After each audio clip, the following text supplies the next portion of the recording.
I arrived in the remote forest area early, just after dawn. The dense, towering trees greeted me like silent guardians, casting long shadows across the trail. There was a stillness in the air, a calm that felt like solitude, like peace. It was exactly what I had been craving, a break from the constant noise of life, from the unending presence of others. Here, I could finally clear my mind. I set up my campsite, carefully choosing a spot nestled within a grove of pines, with a small clearing where I could watch the stars when night fell.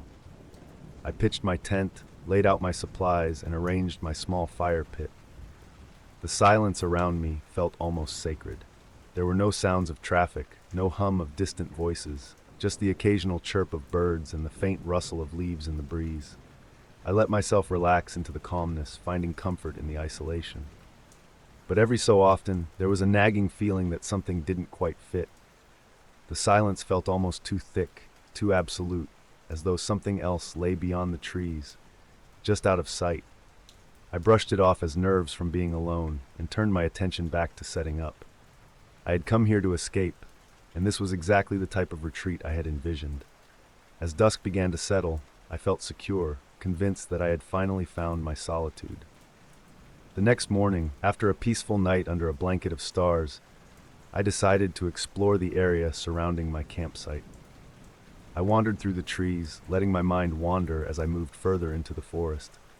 The ground was soft underfoot, blanketed with fallen leaves and needles from the pines above. I kept an eye out for small plants or berries I could gather, hoping to add something fresh to my meals. It was then, as I moved deeper into the woods, that I noticed it, a recently extinguished campfire. The charred remains of wood sat in a small clearing not far from where I had set up camp. The ashes were still faintly warm, as if they hadn't been there long. I crouched down, touching the edges of the burned logs, feeling a strange chill creep over me.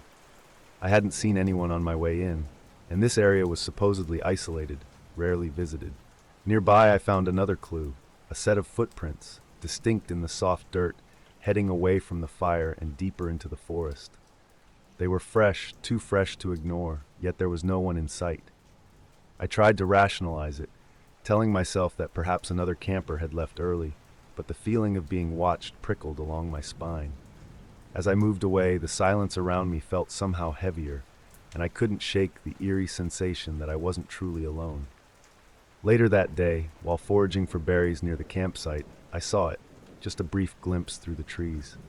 A figure standing utterly still, partly obscured by the shadows of the forest. They stood far enough that I couldn't make out any details, but their posture was unmistakably human. They were just watching me, not moving, not attempting to come closer or make themselves known. It was as if they were observing me from a distance, assessing. My heart hammered in my chest, and I quickly turned away, pretending I hadn't noticed. I told myself it was another hiker, someone who had just happened to cross paths with me. But as I looked back, hoping to convince myself that it was all a trick of the light, the figure remained, unmoved, like a silent statue among the trees. I hurried back to my camp, trying to focus on the comforting familiarity of my supplies, the solid weight of my gear. Yet the feeling of being watched persisted, haunting me like a shadow I couldn't escape. When night fell, the silence around me seemed to deepen, turning from peaceful to oppressive. Every crack of a branch, every faint rustle of leaves felt amplified, the darkness pressing in from all sides. I lay in my tent, listening, my senses heightened by a mixture of exhaustion and unease. My mind replayed the scene from earlier, the figure standing still, watching, always watching. Then, just beyond the edge of my camp, I heard it. Footsteps, slow, deliberate, moving with an unsettling precision. They didn't wander or stray, they circled, pacing around the perimeter of my clearing. I lay perfectly still, each sound sharpening the fear that gripped me. The footsteps grew louder, stopping and starting, as if the presence was examining, deciding. I barely breathed, feeling trapped in my own skin, my mind racing with dread. But then, as quickly as they had come, the footsteps faded, melting back into the forest's thick silence. I stayed awake until dawn, feeling every minute stretch on, convinced that the figure was lurking just outside my sight, waiting. Morning brought a faint sense of relief, but I couldn't shake the fear from the night before. I forced myself to step outside, convincing myself it had been my imagination, my mind playing tricks in the darkness. But as I inspected my camp, I found evidence that suggested otherwise. Small objects I'd left out were slightly displaced, as if someone had examined them and set them back in almost the same place. My sleeping bag had been shifted, the ground disturbed around where I'd slept. Then I saw it, a fresh set of footprints in the soft dirt, closer to my tent than any others. They matched the ones I'd found near the old campfire, but this time they were only a few feet away from where I had been. I felt exposed, vulnerable, like something had penetrated my sense of safety and lingered there. I looked up, scanning the tree line, and froze. The figure was there again, closer this time, standing motionless, half shrouded in the shadows of the forest. I couldn't see any distinct features, only a silhouette watching me. I didn't dare move, didn't even breathe as I locked eyes with that dark, silent shape. Then, as if sensing my fear, it retreated back into the trees without a sound, vanishing as quickly as it had appeared.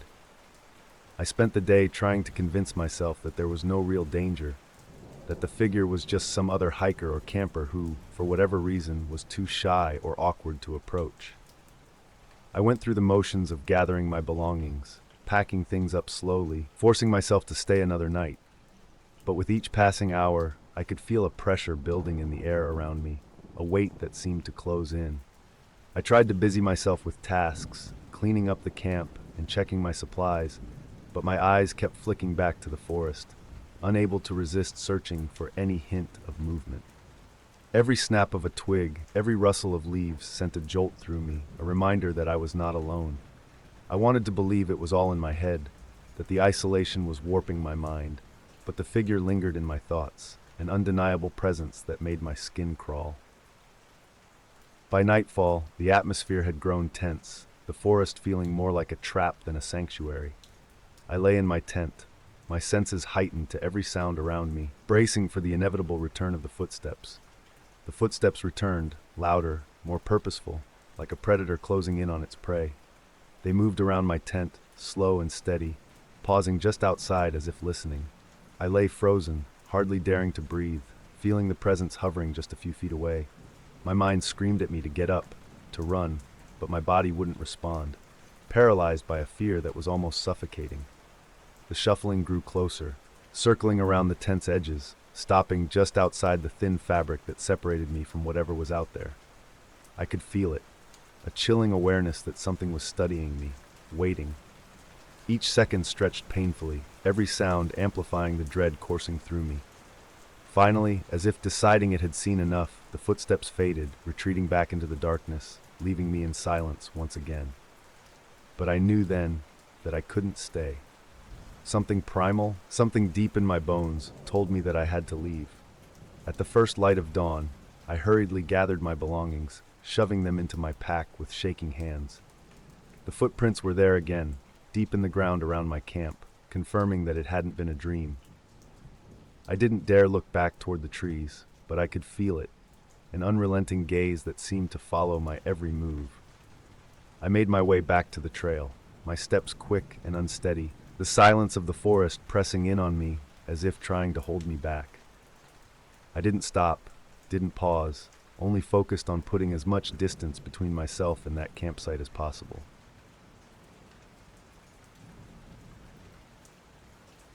Every day after work, I took the same route home.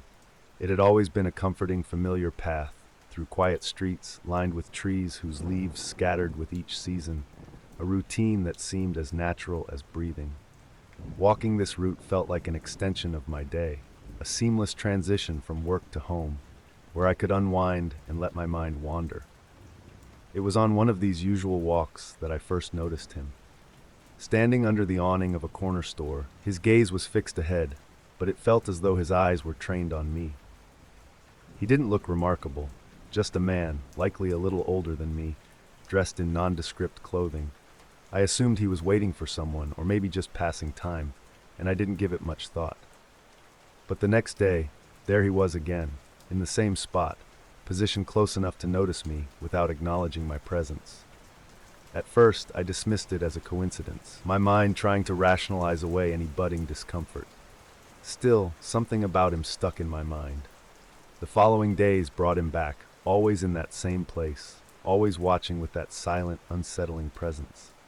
I tried to brush off the feeling, but each time I saw him, I found myself picking up my pace just a little, that small ember of unease quietly smoldering. Days turned into weeks, and my encounters with this stranger became a part of my walk home, an unwelcome part of my routine. I tried to be casual about it, acting as though I hadn't noticed him or just briefly glancing in his direction. But no matter what I did, he was always there, like an uninvited ghost haunting my steps. The familiarity of my route was now tainted by his presence. Where I used to let my thoughts drift, I was now hyper-aware, alert to every sound, every movement. I tried to convince myself it was all in my head, that he was probably just as harmless as anyone else on the street. Yet each time I saw him, a knot formed in my stomach, and that familiar path felt foreign, a terrain now warped by uncertainty. No matter how much I tried to rationalize it, the simple fact that he never interacted, never spoke, yet was always there, felt like a silent threat. It was as if he had made it his mission to invade my world, one day at a time, without saying a word. And each day, I found it harder to ignore the growing dread that bloomed in the back of my mind. One day, I decided to change my route. I altered my timing, leaving work later than usual, and took a different street, hoping to avoid him altogether. I told myself that this change was just an experiment, a small test to confirm that it was all in my imagination. But as I neared the end of my new path, there he was, positioned ahead of me, as though he'd known I would come this way. My heart raced as I quickly looked away, trying to mask my shock. I had gone out of my way to avoid him, yet he was still there, waiting. My attempts to shake him only seemed to confirm the worst, that this was not a coincidence, that he was deliberately positioning himself to watch me. I felt the weight of his presence even when I wasn't looking at him, a heavy, creeping sensation that settled over me with every step. I tried to keep my breathing steady, my mind racing as I fought to make sense of it. There was no way he could have known my new route, yet there he was, shadowing my every move, a relentless specter haunting each turn I took. After that encounter, my walks became fraught with a tension that seeped into every step. I felt a suffocating awareness of his presence, even when I hadn't yet seen him. I could feel my own paranoia setting in, every detail of my surroundings amplified and twisted by the thought of him lurking nearby. The certainty I once felt on my route was gone, replaced by a gnawing dread that turned each familiar landmark into a reminder of him. Passing the spots where I'd seen him before, I'd quicken my pace, scanning the street from the corner of my eye, my mind on high alert for any sign of him. It was a constant, low-level fear that grew each day, stealing the comfort that had once defined my routine. In those moments, it felt as though he had claimed this path, altering it with his presence alone. My familiar world had shifted, reshaped into a landscape of unease, and no matter what I did, I couldn't shake the feeling that he was watching, waiting, and that it was only a matter of time before he made his move. That day started like any other, but the tension was worse. I felt it weighing on me even before I left work, a heaviness in my stomach that I tried to ignore. By the time I reached my usual route, I could barely bring myself to look ahead, afraid of what I might see. As I approached the familiar corner, I instinctively scanned the street, already anticipating his figure lingering somewhere close by. But what I saw made me stop in my tracks. There were two of them now. The first man stood where he always did, his gaze fixed forward, as indifferent as ever. But beside him, a second stranger loomed, someone new, yet somehow equally unnerving. He had the same stillness, the same quiet air of intention, like he belonged there just as much as the first. Together, they watched the street with a silent intensity, and I felt my throat tighten with a fear that went beyond anything I'd felt before. There was no question in my mind now. This wasn't just a coincidence or an overactive imagination. The second stranger was proof that something was wrong, that whatever they wanted, it was real, and it involved me. I quickened my pace, my heart pounding as I forced myself forward, desperately hoping to escape their view. But as I passed, I felt their eyes on me, a cold, relentless stare that seemed to follow me with each step. I barely slept that night, every creak and shadow stirring visions of the two strangers lurking outside. The next day I tried to convince myself it was a fluke, some random incident that wouldn't happen again. But even as I tried to believe it, I knew it was a lie. I could feel the reality of it sinking in, like a weight pressing down, making it hard to breathe. As I walked that evening, the street felt emptier, the usual passers-by nowhere in sight. And then, just as I'd feared, I saw them, both men, waiting in the same spot, watching with a stillness that seemed unnatural. I forced myself to keep moving, every instinct screaming at me to run, but I didn't want to show my fear. I kept my head down, my steps quick and steady, hoping they would just let me pass. But they didn't. As I drew closer, they moved, stepping into my path in a way that felt deliberate, calculated. And before I could react, they were there, each one reaching out to grab me, their hands firm and unyielding. I felt myself pulled back, my mind reeling with the shock of it, unable to process what was happening. Panic took over, my voice breaking as I shouted for help, a desperate cry that echoed down the empty street. I struggled, every muscle straining as I fought against their hold, but their grip was strong, too strong. My mind raced, a blur of fear and confusion, as I felt myself slipping further into their grasp. Just when the fear reached its peak, I caught sight of movement at the end of the street. A group of walkers, a small crowd moving toward us. The strangers saw them too, their heads snapping toward the approaching figures, their grip loosening in an instant. Without a word, they released me, their hands falling away as they took a step back. They didn't run. They didn't react with any emotion at all. They simply turned and walked away, disappearing into the shadows as though they'd never been there. I was left standing alone, gasping for air, my mind struggling to catch up with the reality of what had just happened. I could still feel the weight of their hands, the memory of their grip lingering on my skin as I watched them fade into the distance. I looked toward the group of walkers, too shaken to move, grateful for their presence but too stunned to approach them.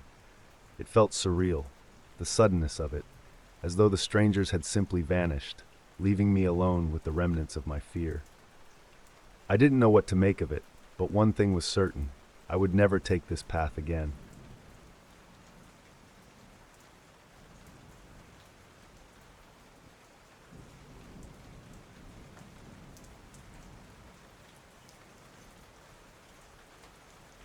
It started as nothing more than a nagging observation, one that could easily have been dismissed as office gossip or paranoia. But once noticed, it was hard to ignore. A few of my coworkers, people I'd rarely spoken to before, began disappearing from the office around the same time each afternoon.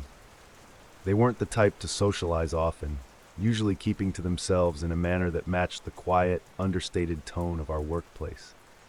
But this was different. They moved with purpose, and I could see the way they'd subtly glance at one another, as though sharing a silent message I wasn't privy to. Whenever I approached, their conversations stopped immediately. Eyes would flicker toward me, blank and dismissive, as though my presence were unwelcome, an interruption in a well-practiced ritual. It happened enough times that I began to feel an uncomfortable awareness settling over me, an instinctive realization that something was amiss. Each day I caught myself searching for signs of these gatherings, watching how they'd congregate in clusters, sharing hushed whispers and brief, knowing glances before melting back into the fabric of the office as if nothing had happened. Curiosity was a strange thing, a quiet itch that refused to fade. I told myself it was absurd, that people had every right to talk among themselves without explanation. Yet each day, as I noticed their conversations cutting short, the stony silence that followed, I felt an urge to understand what they were hiding. It was small at first, that need to know, but it lingered, and it grew. Over time, the feeling that something was being concealed from me became impossible to shake. The more they avoided my gaze, the more I felt pulled into an unsettling web of isolation. The office, once a place of routine comfort, now held an edge of quiet hostility. I found myself looking over my shoulder, watching these coworkers as they exchanged glances I couldn't decipher, moving in tandem as if bound by some unspoken agreement. I couldn't focus on work, my mind consumed by what I hadn't been told, what they were hiding behind those vacant looks. Every day became an exercise in surveillance. I watched, hoping to catch something that would break the barrier of silence they'd constructed. I began to notice their movements in detail. The subtle shifts in their faces when they thought no one was watching, the nearly imperceptible nods or signals passed between them. I felt a disconnect growing between myself and the rest of the office, as though I was slipping into another layer of reality, one that excluded me entirely. More than once, I caught myself wondering if it was all a fabrication of my mind, but each encounter, each sudden silence and cold stare reminded me that this was real. I was on the outside, and I wanted in. No, I needed in. The fixation gripped me like an insidious vine, rooting itself deeply until I was unable to think of anything else. Eventually, watching from a distance wasn't enough. I needed answers, and passively observing them only served to deepen the growing frustration. I tried several methods, all subtle, not wanting to give away my intentions. I'd position myself close to their conversations, hoping to overhear something that would give away the nature of their gatherings. Once, I dropped hints in conversation with one of them, a casual remark about late-night plans, hoping they'd reciprocate with something revealing. But each attempt was met with silence, a thick, almost impenetrable silence. Their reactions grew colder, each rebuff more pointed than the last. The air between us felt as sharp as glass, brittle and dangerous, warning me to stay away. I was not welcome in their world, that much was clear. Yet their resistance only fueled my determination. A wall had been set up, and I couldn't bear to leave it unchallenged. It felt personal now, as though I was not just an outsider, but something to be feared, or worse, something to be shut out from an experience only they were allowed to share. The choice to remain on the sidelines no longer felt like an option. I needed a different approach, one that would bring me closer to the truth. With a newfound resolve, I made a plan to follow them after work. It was impulsive, but it was the only way I saw forward. That evening, I lingered at my desk until the last few employees began to trickle out. I kept my head down, feigning disinterest, all the while eyeing the group of coworkers as they prepared to leave. I felt a rush of excitement mixed with unease as I watched them gather at the door. I slipped on a dark hooded jacket, hoping it would make me inconspicuous enough to avoid drawing attention. I trailed behind them at a safe distance, keeping to the shadows as I followed their path out of the building and into the open. The office lay at the edge of town, bordered by a thick stretch of woods. I watched them take the narrow path into the trees, and without hesitation, I followed, careful to avoid making any noise. The forest air was dense, pressing down on me as I moved quietly, each step amplifying the tension that had been building over days of waiting, wondering. They moved with a purpose, seeming unbothered by the path's darkness, but I was acutely aware of every snapped twig and rustling leaf. I kept my distance, knowing one misstep could expose me. Yet the closer I came, the heavier my sense of unease became, as though the woods themselves were amplifying the strange silence that hung between me and the group. For a moment, I wondered if they could sense me, and the thought sent a chill down my spine. The further we moved into the forest, the more the surroundings changed.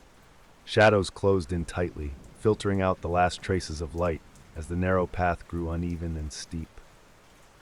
The group ahead walked in synchrony, unbothered by the terrain, as though they'd done this countless times before.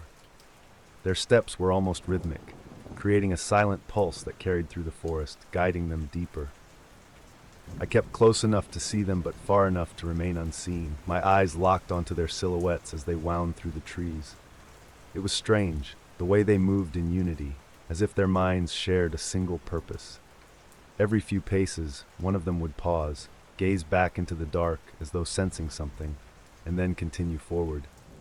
I held my breath, straining to quiet my own footsteps, the crisp leaves and branches underfoot threatening to betray me with every step.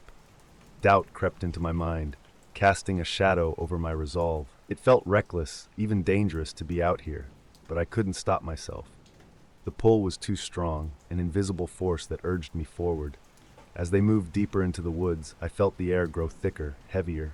A distant hum of noise, low and unidentifiable, reached my ears, setting me on edge. I tried to convince myself it was just the wind or perhaps some animal stirring in the underbrush. Yet something about it felt deliberate, like a warning. I knew I was in over my head, but the need to know what they were hiding outweighed the instinct to turn back. Then it happened. Just as I thought I'd gotten used to the rhythm of following them, my foot found a loose patch of earth on a particularly steep section of the path. I slipped, my body lurching forward as rocks skittered noisily down the slope. The sound cut through the silence like a jagged blade, echoing off the trees around us. I scrambled to regain my footing, but it was too late. The group halted, their collective gaze turning toward me, faces obscured but posture alert. In that brief moment, time seemed to stand still. The dark figures stared back, unmoving, as though they were more shadows than people. An unnatural stillness hung between us, an oppressive silence that pressed down on me, rooting me to the spot. Their expressions, though barely visible, held an unmistakable hostility. It was as if my presence had violated some unspoken rule, crossing into a space where I was not only unwelcome, but seen as an intrusion, an enemy. A wave of dread washed over me, sharp and immediate. I could feel their gaze lingering, assessing me, deciding whether to confront me or dismiss me. The forest around us seemed to close in, each second dragging longer, the tension thickening with each heartbeat. Then, without a word, they turned back to the path, resuming their silent journey as though nothing had happened. They disappeared into the darkness, leaving me alone, trembling and rooted in place. Once I'd managed to collect myself, I turned back, stumbling down the path with the same urgency I'd felt while following them. My mind reeled, each step pushing me further from that unsettling encounter. The silence of the forest now felt heavier, more hostile, as though it were mocking my failure to uncover what lay hidden in the depths of those woods. The walk back felt twice as long, each moment weighed down by the lingering dread from their cold, silent stares. By the time I reached the edge of the forest, the sky had begun to lighten with the faintest hints of dawn, the muted grays and purples casting an eerie glow over the landscape. I stepped onto the familiar ground outside the trees, feeling the weight lift slightly, yet an unease clung to me, persistent and insidious. Whatever secrets lay buried within that group, I no longer wanted any part of it. Curiosity had turned to fear, a visceral realization that there were some things better left unknown. Returning to work the next day, I couldn't shake the feeling that I'd been marked in some way. The same group sat together, conversing in hushed tones, but now their eyes followed me with silent hostility, a subtle accusation in each passing glance. Their collective stare held a finality I couldn't ignore. I knew without a doubt that I was no longer invisible to them. I felt their judgment, the warning I'd foolishly disregarded, and I chose to heed it.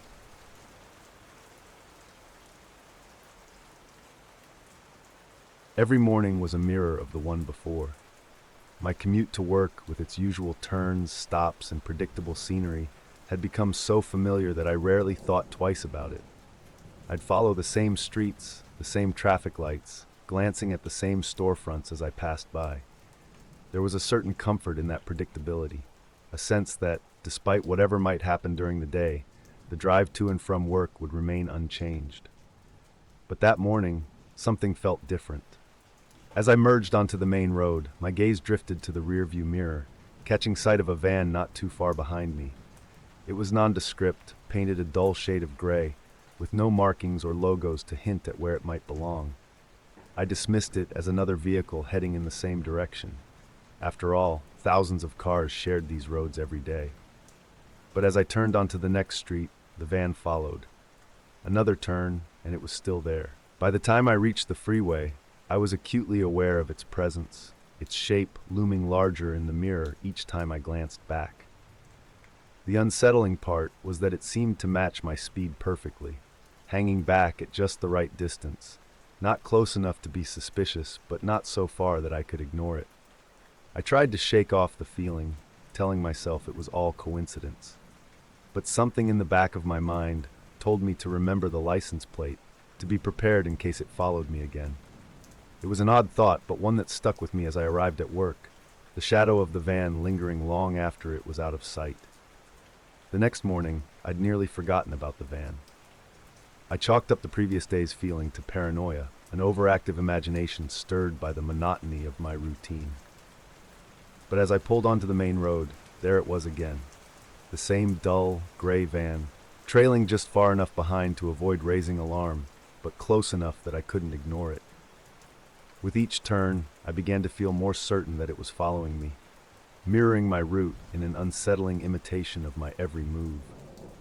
My usual comfort on the drive to work was replaced by a gnawing anxiety that grew with each passing mile. I tried to convince myself it was all in my head, an irrational thought that would fade if I simply ignored it. But that nagging feeling wouldn't leave. Over the next few days, I became hyper-aware of my surroundings, checking the rearview mirror at every opportunity, expecting to see the van's familiar shape. And each time, without fail, it appeared, trailing along like a shadow I couldn't shake. I found myself gripping the steering wheel a little tighter, glancing over my shoulder with a tension that I couldn't explain away. It was a gradual change, a subtle shift in my perception of what had once been routine. That van, unmarked and unremarkable, had transformed my daily drive into something twisted and unfamiliar. Each time I saw it, a chill would creep up my spine, leaving me on edge long after I'd arrived at my destination. By the end of the week, I was determined to break free from its presence. I couldn't keep ignoring the van, couldn't pretend that it was all some bizarre coincidence. That morning, I decided to take a different route, one I'd never used before. It was longer, weaving through unfamiliar streets, but I was desperate to see if the van would follow. I watched my mirror with intense focus as I turned down an obscure road, hoping to lose it in the maze of side streets.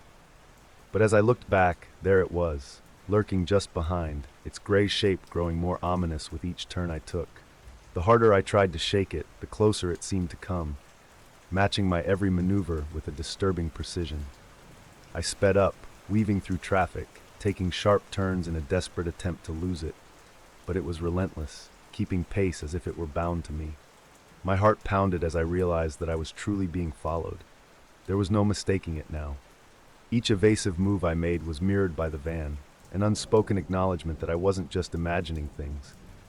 The certainty of its intent hit me hard, a crushing weight pressing down on my chest, filling me with a fear I couldn't ignore. No matter how many detours I took, no matter how fast I drove, the van remained, a silent, unyielding presence that transformed every road into a cage from which I couldn't escape. Desperation began to creep in, feeding the panic that had been building over days of feeling hunted. My mind raced through every possible option, but each felt futile in the face of that van's persistence. I decided to take more drastic action, veering into a busier road, hoping the flow of traffic would somehow hide me from view. The van, however, didn't falter. It sped up, cutting through the lanes with ease, keeping pace as if this were all part of a plan.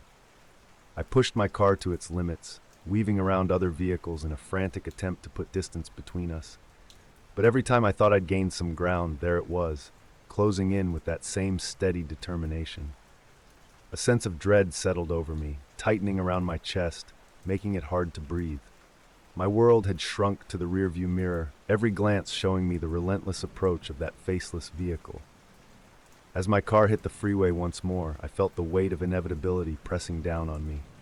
I was trapped, with nowhere to go, nothing left to try. The thought struck me that, no matter how fast I drove, I would never be able to escape that van, its shadow looming over every mile I put behind me. Finally, I saw an exit up ahead, a supermarket parking lot. It was my last chance, a faint glimmer of hope in an otherwise bleak situation. I turned sharply, heading for the lot, heart pounding as I sped into a space near the entrance. And then I waited, bracing myself for whatever would come next.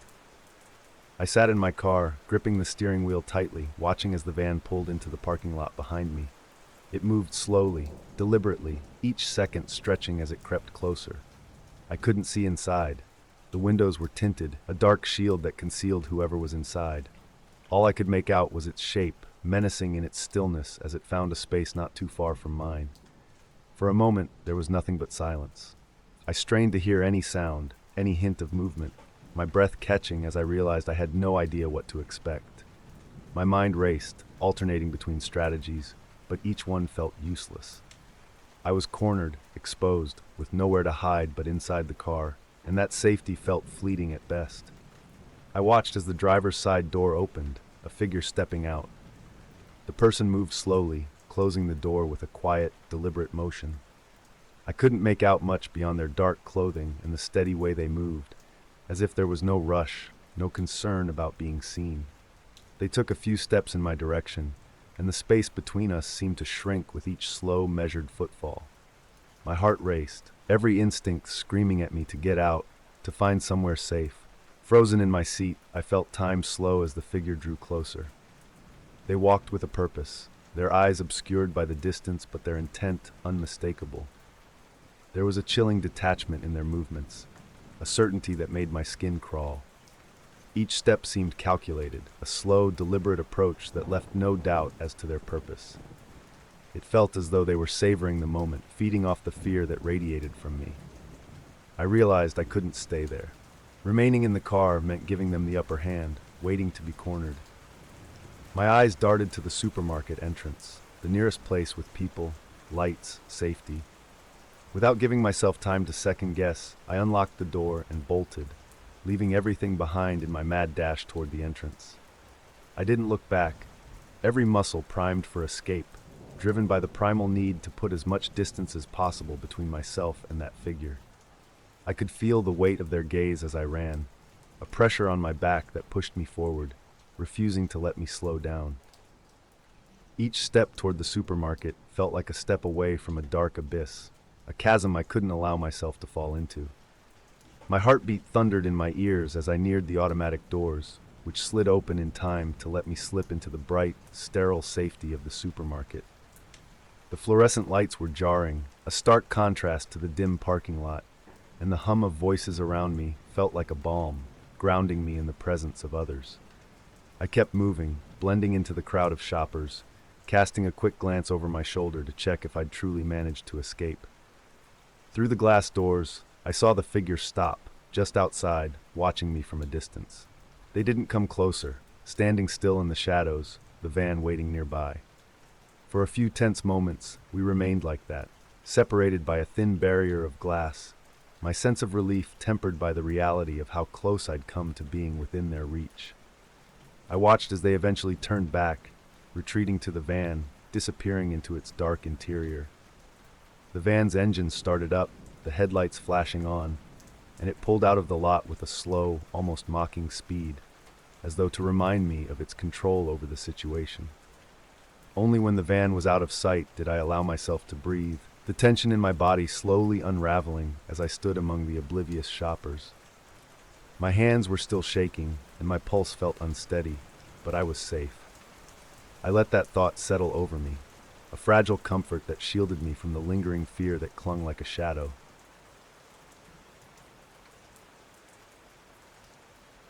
At first it was subtle, a misplaced mug on the kitchen counter, a slight shift in the arrangement of my bookshelf, a drawer left open by a fraction of an inch.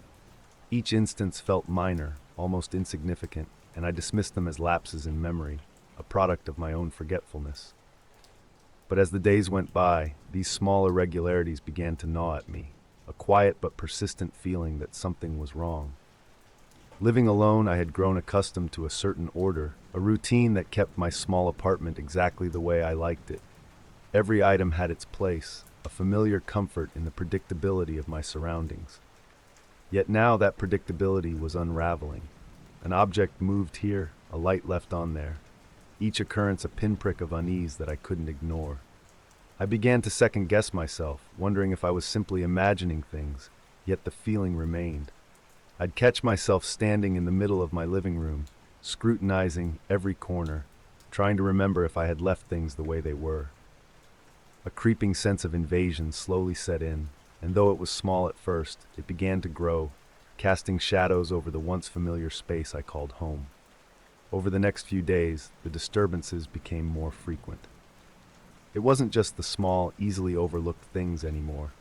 I'd find my bedside drawer pulled out slightly, my clothes moved around in the closet, a book left open to a page I hadn't read. Each sign was another step toward a realization that I was no longer alone in my own space. The feeling of being watched began to haunt me, an uncomfortable presence that seemed to settle into the apartment itself. I'd come home from work and feel the weight of unseen eyes, as though someone had just left, slipping out of sight moments before I walked in. I tried to brush it off, rationalizing each instance as paranoia or forgetfulness, but it was clear to me that something wasn't right. The apartment I once found comforting now felt unfamiliar, a place where I could no longer relax. My mind ran through every possibility, the idea of an intruder creeping in more with each passing day. I'd check the locks, peer through the peephole, but no signs of a break-in emerged. And yet the feeling persisted, a steady erosion of my trust in the very walls around me. The uncertainty became too much to bear. One evening I knocked on my landlord's door, determined to get answers. He was an older man, reserved and curt, someone I rarely interacted with unless absolutely necessary. As I explained my concerns, detailing the disturbances in my apartment, his expression remained flat, uninterested. He dismissed my concerns without a second thought, his voice laced with impatience as he assured me that no one had entered my apartment. "You're just imagining things," he said, shrugging off my concerns with a wave of his hand. The cold indifference in his eyes only fueled my frustration. It was as if he couldn't be bothered to even consider my experience, leaving me to feel foolish, my fears trivialized. But I couldn't shake the feeling that he knew more than he was letting on. There was a flicker in his gaze, something unspoken that lingered in the air between us, but he offered no reassurance, no willingness to investigate. I left the conversation feeling more unsettled than before, the seed of doubt now rooted deeply within me. If he wasn't going to address it, then I would have to find proof on my own. Determined to get to the bottom of it, I decided to install a set of discreet security cameras around the apartment. The act itself felt surreal, an admission that my home was no longer safe, that I had to defend myself from an unseen intruder. I chose locations that would cover the main areas, my bedroom, the living room, and the entryway, each camera positioned carefully to avoid detection. The first night with the cameras in place, I lay in bed, my heart heavy with a mix of anxiety and anticipation. I hoped that I'd been wrong, that the cameras would prove my paranoia was unfounded. Yet part of me craved the validation, a definitive answer that would bring clarity to the chaos that had consumed my mind. Each day I reviewed the footage, skimming through hours of empty rooms, each second filled with tense silence. But as the days passed, a deepening sense of dread settled over me. I knew that if my suspicions were correct, the evidence would come, and with it, a reality I wasn't sure I wanted to face. I kept watching, waiting, the tension building with each uneventful hour that passed, knowing that eventually the truth would reveal itself. On the fifth night, as I sifted through the latest footage, I saw it. The timestamp on the screen showed midday, a time when I was at work. At first, the video showed the usual emptiness, my apartment frozen in stillness. But then the door creaked open, and my landlord stepped inside. He moved quietly, closing the door behind him and pausing as if to listen for any signs of life. I watched, transfixed, as he crossed the threshold, glancing around with a detached ease, as if he had every right to be there. He didn't rush. Instead, he moved deliberately, making his way through my apartment, his fingers brushing over my belongings with an eerie familiarity. I felt a surge of anger as I watched him open my drawers, sift through my things, and inspect my personal items. The casual, almost methodical way he handled my possessions left no doubt. He had been doing this regularly, slipping in and out of my space without permission. A chill ran through me, my skin prickling with the violation of trust. Watching him walk through my apartment, his presence felt invasive, sinister. I had always assumed my landlord was simply a distant figure, someone who managed the building and little else. But this footage shattered that illusion, revealing a darker reality that left me feeling exposed and vulnerable. The proof was undeniable, and I knew I had to confront him, no matter the consequences. Armed with the recordings, I returned to the landlord's office, my nerves steady yet simmering with a quiet fury. I demanded answers, showing him the evidence on my phone. At first, he tried to deny it, his face a mask of indifference as he brushed off my accusations. But as I held up the footage, forcing him to watch, his expression shifted, darkening as he realized he could no longer feign ignorance. A cold anger flickered in his eyes, a resentment that surprised me with its intensity. Instead of apologizing or offering an explanation, he turned defensive, his voice low and sharp as he accused me of invading his privacy by setting up cameras. The irony of his words didn't escape me, but I barely had time to process them before he made it clear I was no longer welcome. His words were blunt, dripping with hostility as he ordered me to vacate the apartment, his tone making it evident that I had crossed a line. The realization hit me like a blow. I had exposed his actions, yet I was the one being punished. His cold, unyielding stare left no room for argument, and I felt a helpless frustration build within me, the reality of my situation sinking in. I knew I had little choice but to leave, the violation of trust cutting deep as I realized just how powerless I was in this twisted arrangement. Back in the apartment, I began the slow process of packing, each item a reminder of the invasion that had tainted the space I'd once called home. The once familiar walls now felt suffocating, a constant reminder of the landlord's trespasses and the unsettling knowledge that he'd walk through my rooms as he pleased. Every box I filled, every drawer I emptied, carried a weight that pressed down on me, each action underscored by the bitterness of betrayal. I moved through the rooms methodically, yet each task felt heavy, burdened by the realization that I could never truly feel safe here again. My belongings, once a source of comfort, felt foreign, contaminated by his intrusion. The apartment that had once been my sanctuary now felt cold and uninviting, the sense of security I'd once taken for granted, replaced by a lingering unease. As I closed the final box, I cast one last look around, the emptiness of the apartment echoing my own sense of loss. The experience had left a scar, an indelible mark that would follow me long after I'd handed over the keys. I left the building feeling as though a part of me had been taken, leaving behind only the hollow shell of what had once been my home.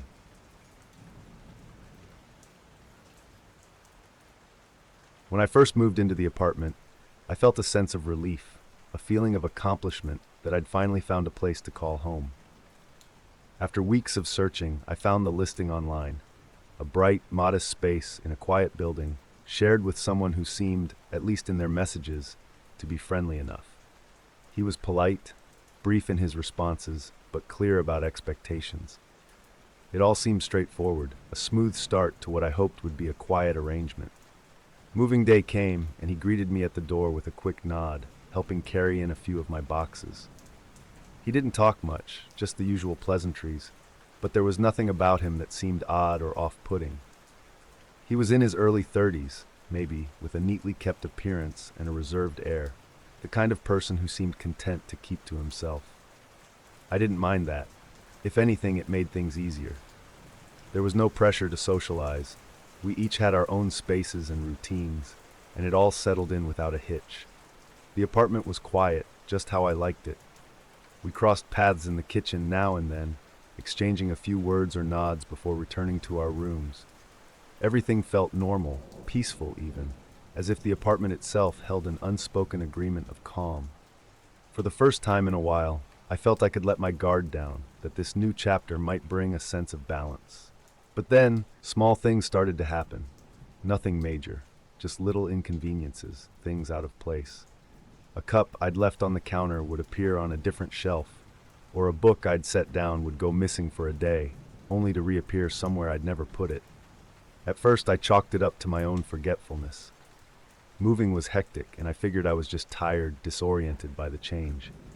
Still, each time I found something moved or misplaced, a faint prick of unease would run through me, a sense that I was sharing my space with someone whose presence was somehow odd. But I dismissed it. There was no reason to assume anything unusual, I told myself. Maybe he was cleaning or simply moving things absent-mindedly. I didn't want to make a fuss over small things. Yet as the days passed, it kept happening. Objects seemed to drift, as though they had a life of their own. I would leave a sweater on a chair only to find it folded neatly by my door. My keys, usually on the kitchen counter, would sometimes appear on my dresser instead. It was minor, subtle enough to make me question if it was all in my head, but the feeling of unease began to grow, lingering quietly in the background. Then came the silence. he started pulling back, withdrawing in a way that felt almost physical. His door, once often open, was now always closed, a barrier between us that I rarely saw him cross. In the few times we did cross paths, he seemed distant, his gaze unfocused, like he was lost in thought or preoccupied by something I couldn't see. He'd mumble a greeting or just nod before hurrying back to his room, shutting himself away from any interaction. At night, I'd sometimes hear faint sounds from his room, murmurs, the creak of footsteps, odd noises that seemed louder in the stillness. I found myself lying awake, listening, trying to decipher what he might be doing in there. But each time I tried to bring it up casually, he'd deflect, his responses short and vague, as though any attempt at conversation was unwelcome. I began to feel like a stranger in my own home, each day more aware of the growing distance between us, as if some invisible wall had sprung up, separating our lives within the same four walls. As the days wore on, his presence became almost spectral, a shadow I rarely saw but constantly felt. The apartment felt emptier, but in a way that amplified my discomfort. I couldn't pinpoint what it was, only that it seemed to be closing in, each passing day sharpening that edge of unease. I started feeling on edge, my senses on high alert as I moved around the apartment, wary of any interaction. Passing by his door, I'd sometimes catch a glimpse of darkness through the narrow crack, a void where he sat alone, always avoiding my gaze. The isolation he created wasn't just his own, it seeped into the air, an unspoken heaviness that clung to every corner of the apartment. It got to the point where I dreaded the quiet evenings, that awkward, strained silence that settled over everything. I'd walk quietly, afraid that even the sound of my footsteps might disturb whatever strange equilibrium he had crafted. It felt as though the apartment itself was shifting, losing the sense of calm I'd once loved, transforming into something tense and brittle, ready to shatter at any moment. One night, the tension finally boiled over. It was late, the kind of quiet where even the smallest sound seemed to echo. I was in my room, trying to read, but every noise from his room crept through the walls, seeping into my thoughts. It started as faint murmurs, a low, disjointed sound that rose and fell like distant whispers. I tried to ignore it, convincing myself it was nothing, just him talking on the phone or muttering to himself, though I hadn't seen him interact with anyone in days. But the sounds grew louder, stranger. There was a creak, like footsteps moving in an erratic pattern, followed by the faint sound of scraping, as if he was moving something heavy across the floor. My pulse quickened as I listened, each sound pricking at my nerves. Finally, unable to take the suspense, I decided to confront him, to ask what was going on and, hopefully, put an end to this silent standoff. I knocked softly, half hoping he wouldn't answer. But after a long, tense pause, the door opened just a crack. He looked different, more haggard than I'd ever seen him, with dark circles under his eyes and a strange, far-off look in his gaze. When I asked if everything was all right, he simply muttered something under his breath, words I couldn't catch, and quickly closed the door. His demeanor was cold, his expression almost unreadable, and it left me feeling more uneasy than before.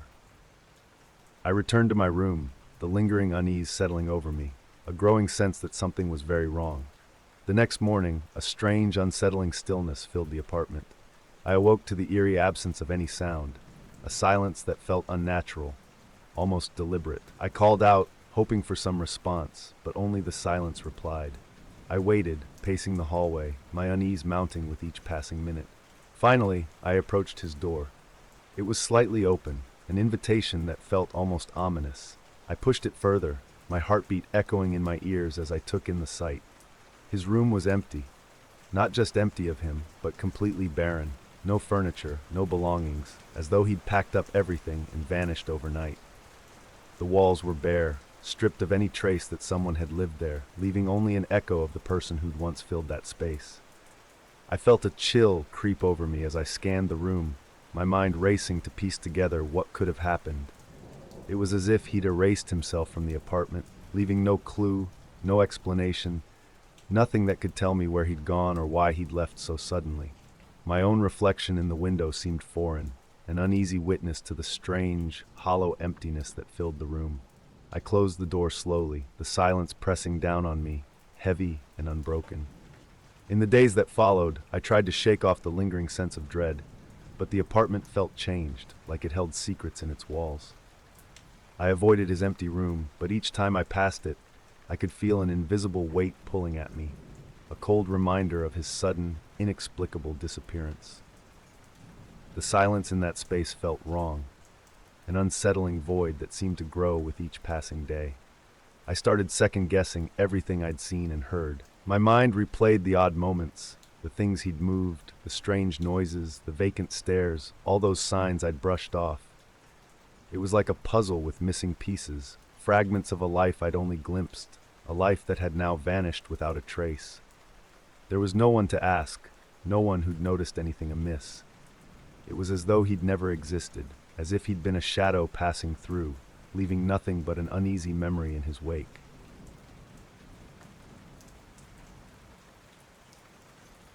The first message appears late in the evening, a single notification flashing on my phone. It's from an account I don't recognize, but at a glance, I assume it's spam. Still, I tap to open it out of sheer habit. The message is short, almost benign. Hope the coffee hit the spot today. I feel a chill, but try to brush it off. I do drink coffee every day, but this stranger's casual comment carries a weight I can't ignore. My thoughts race to explain it. Maybe someone I know is playing a prank. I check my messages, look for anyone who could be behind it, but no one comes to mind. I delete the message, hoping the unease it brings will fade just as quickly. The next day, though, another message appears. Didn't look like you were feeling the blue shirt this morning. Maybe something brighter next time? It's so specific it makes my stomach turn. I was wearing blue. I had hesitated, almost wore a different color.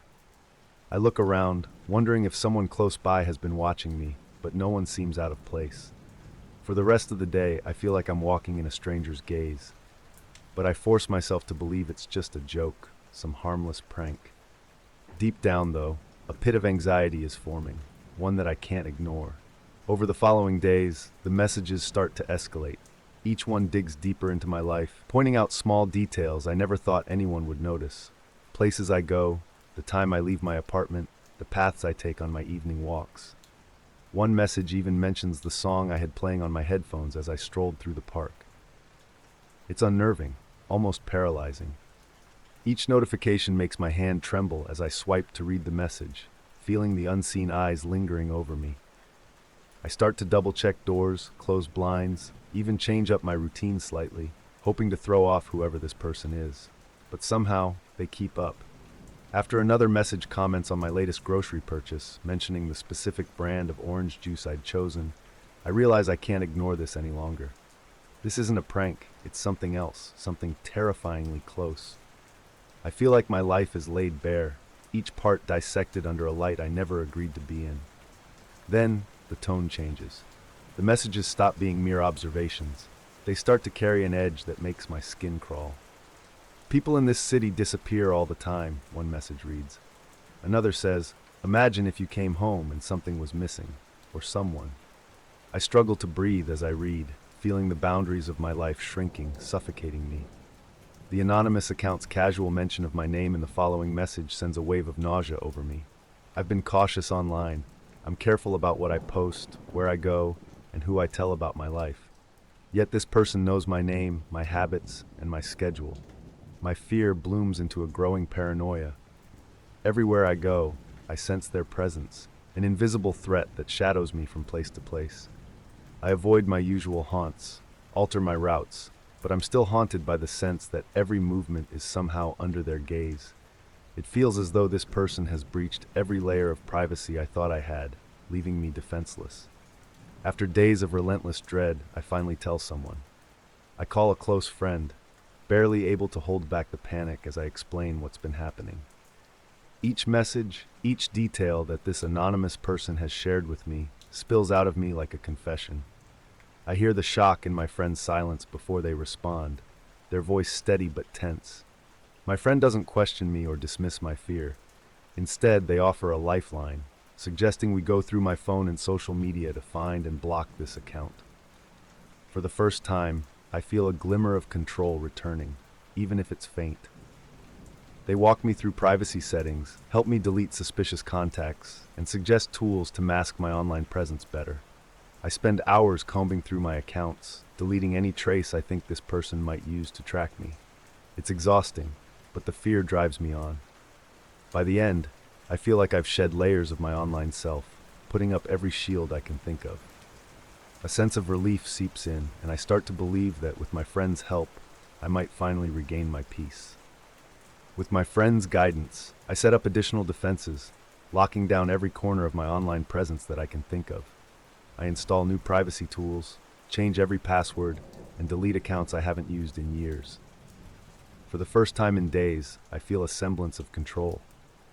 My friend's calm reassurance keeps me grounded, even as I'm haunted by each lingering trace of the stranger's intrusions.